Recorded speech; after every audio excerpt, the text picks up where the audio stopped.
SRAM's all-new Eagle Powertrain e-bike system is a big deal, but for more reasons than you'd first expect. Filling a rather glaring hole in its product lineup, Powertrain now means SRAM can boast a top-to-tails outfit of bike componentry, from the humble chain all the way up to this new e-bike motor. I'll talk more about the motor throughout the video, but the most tantalising bit of new tech has to be its automatic shifting. There are two parts to this, auto shift and coast shift, but I'll tell you about how they differ in a moment. The Powertrain drive unit boasts 90 Nm of torque and 680 watts of power, and it's compatible with two main battery sizes, a 630 Wh or 720 Wh unit, and a chunky 250 Wh range extender. Integrating with SRAM's other AXS components using the tech's wireless protocol, Powertrain bikes are controlled by the pod controllers, losing all the clumsy and untidy wiring from the front of the bike. Powertrain can be synced with the RockShox Reverb AXS seat post, RockShox Flight Attendant fork and shock, and transmission gearing.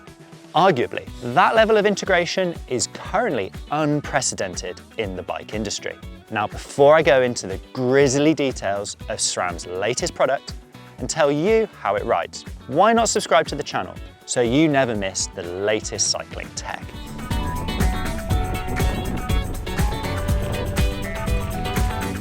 As the jewel in Powertrain's crown, it seems fitting to talk about automatic shifting first.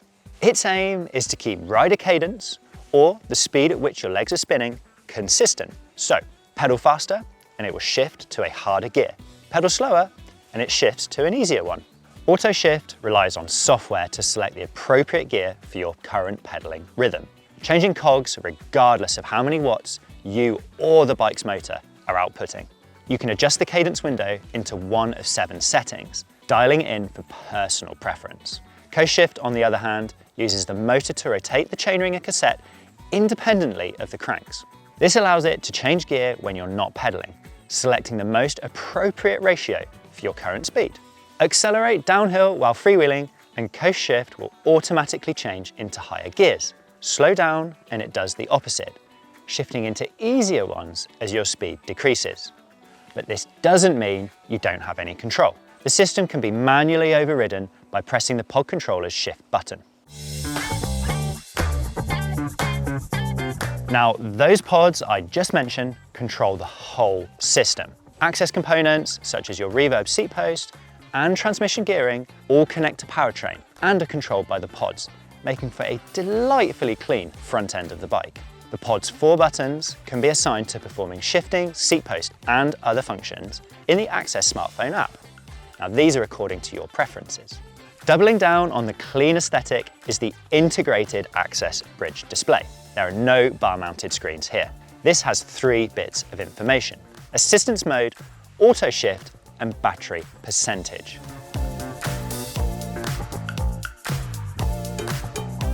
Now, SRAM isn't shy about their motor's manufacturer. Brose, a brand famed for specialised drive units, also makes Powertrain's motor, but with SRAM's own custom tune. It's more powerful than specialised units though, boasting 680 watts of peak power, compared to the Big S's 565. Torque is the same across both motors, both currently peaking at a chunky 90 Nm. Keeping things simple, Powertrain has 2 riding modes, range and rally. Range delivers less motor assistance and is designed for battery conservation. Rally taps into the full power of your motor, but uses the battery's capacity quicker. Both modes can be fully customised using sliders to tune power in the AXS smartphone app. 2 batteries, one with 630 Wh and the other 720 Wh are available. These are similar in size to most other e-bike manufacturers' batteries currently on the market. Boosting that is a range extender, boasting a whopping 230 Wh of juice. Now you're up to speed with the key tech details. You're probably wondering what it's actually like to ride. Well, I was lucky enough to ride Eagle Powertrain on a nuke-proof megawatt on my home trails in Scotland's Tweed Valley. I'll admit, I'm not hurtling down the Golfies enduro tracks today. I'm actually in the lovely Forest of Dean. But you can be assured I gave the motor a good workout and got a firm handle on performance. So let me tell you what I think of it so far. As a true backhanded compliment, it's tricky to discern whether Powertrain's auto shift and coast shift are actually doing anything as you ride. Allow me to explain. Its shifts are discrete, functioning without glitch, groan, or grind, thanks to transmission's widely acclaimed performance, to keep your legs spinning within a relatively narrow cadence band. Slow your pedaling down and the system shifts into an easier gear. Speed up and, as expected, it shifts to a harder one.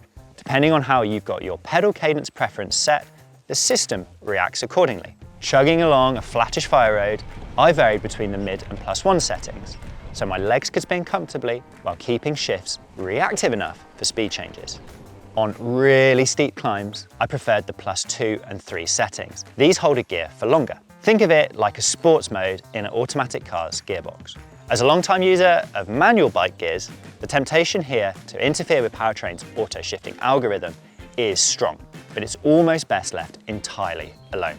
Where rider intervention is beneficial is on short, sharp ramps, where you'd instinctively increase cadence while remaining in an easier gear.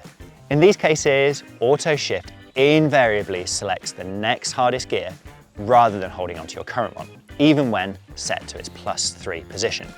Preempting this shift by pushing the low gear pod button stops it from shifting, but remembering to do so requires some cerebral rejigging to master and doesn't feel natural right away. You do learn the system, and by the end of my time on the bike, I'd managed to clock when I needed to cancel shifts or just let it be. But leaving the system alone relies on transmission's ability to change gears as drivetrain torques max out. While this approach is entirely viable and doesn't feel bad when you're riding, it isn't necessarily the right way to handle climbs. In these instances, Powertrain is not entirely hands-off, but large portions of trails and riding types shine a beautiful glowing light on AutoShift's fantastic performance. Hammer around a trail centre's undulating terrain and the system is faultless, taking care of business. Gear shifts are well timed and the derailleur moves at the exact moment I wanted it to. While a little eerie at first, once my confidence fully matured in its ability to change when I wanted, there was no holding back. Joining the dots between bouts of auto shift assisted pedaling is coast shift. Now, the only sign coast shift is working is a quietening of the free hub's wear when the drivetrain cycles so the derailleur can select the next ratio. It's most impressive on undulating, less extreme trail center terrain because it reacts seamlessly to the track's flowing contours. It busies away shifting gears beneath you, making sure your bike is in the correct cog for your current speed. But there are some scenarios where it gets it wrong. Freewheel at high speed, down a hill towards a steep, sharp ascent, and coast shift's gear changes can't keep up with rapid deceleration. In these scenarios, it struggles to select the lower gears quick enough to match your eventual cadence, causing a low RPM grind until auto shift catches the derailleur up with your bike's speed and leg's rhythm. So riders can prevent Powertrain from banging through the gears by selecting the ratio they want ahead of coast shift doing its job, just like they would if they didn't have automatic shifting. It did make me think though, how often do you see riders who are entirely in control of their bike's gear selection in the wrong gear at the foot of a climb? I know, I'm guilty of this. Apologies to the bikes. And therein lies the biggest issue of Powertrain. It's reactive rather than proactive, only responding to its sensory inputs, which are just a snapshot of what's happening, rather than what is about to happen. For a truly proactive shifting experience, the bike needs to know what the trail looks like ahead, something which it can't currently do. Maybe future iterations will integrate bar-mounted LiDAR sensors and GPS to get a true picture of what's down the trail. Or they could work by uploading a GPX file of the route to your bike's onboard computer. It'll then use elevation data from the trail ahead to shift gears preemptively.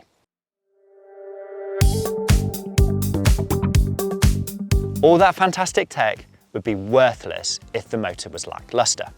While those who have ridden Specialized's latest Turbo Levo will find a familiarity in the general feel when jumping on a Powertrain-equipped bike.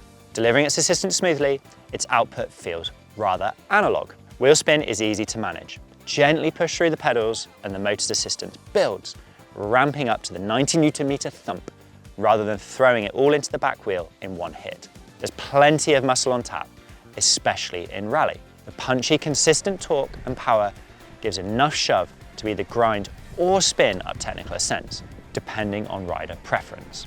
Like most motors, its cadence sweet spot extracts the highest quality assistance. Venture too far either side of that window and it can bog down at very low cadences or run out of puff if your legs are spinning like a whirlwind.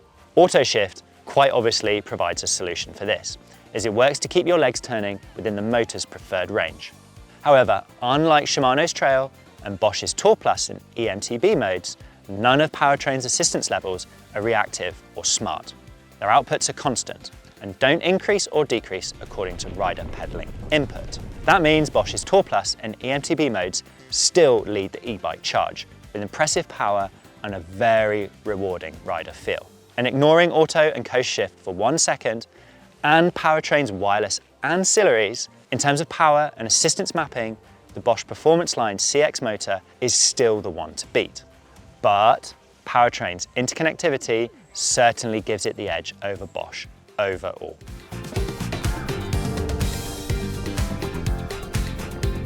Tackling the choppiest, roughest trails I could find left my jaw agog with just how quiet the whole system is. Transition keeps chain slap at bay, while the Brose motor has zero freewheel clack or rattle, an issue that plagues other manufacturers. On the ups, it emits a more consistent whirring noise than Shimano EP8's fluctuating gobble, similar to Bosch's Performance Line CX, but slightly lower in tone. Whether that's a positive or negative will come down to your personal preferences. For me, I found Powertrain's more hushed sounds less intrusive than either Shimano or Bosch's motors. In terms of usability, the AXS Pod controllers are familiar in feel and ergonomically sound. The lack of wires is truly appealing. An e-bike with only brake hoses looks revolutionary compared to the current offerings from other brands. Long and short pushes of the buttons are also intuitive in both feel and the functions they control. Plus, the buttons can be reassigned according to your tastes. By taking care of gear shifts, Powertrain leaves you with one less thing to think about. But arguably, changing gear is second nature for most people. Whether freeing up that mental bandwidth reserved for shifting has tangible speed, fun, or technical benefits will come down to your own personal priorities or needs. Personally, not thinking about gear changes was novel and exciting, and encouraged me to ride more aggressively with a fun and fast-paced style, especially on a trail centre, rather than winch and plummet rides. The most scrutinous will find fault in Powertrain's inability to read the trail ahead and predict what gear it should be in, potentially getting frustrated with the few scenarios when you'd have selected a different gear to SRAM's algorithm. Until technology can predict how a human and a bike will interact with the terrain they haven't yet ridden, those people will continue to be left wanting more.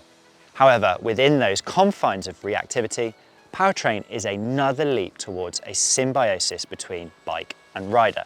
But the onus here is on the bike to do the mundane and the rider to do the extraordinary.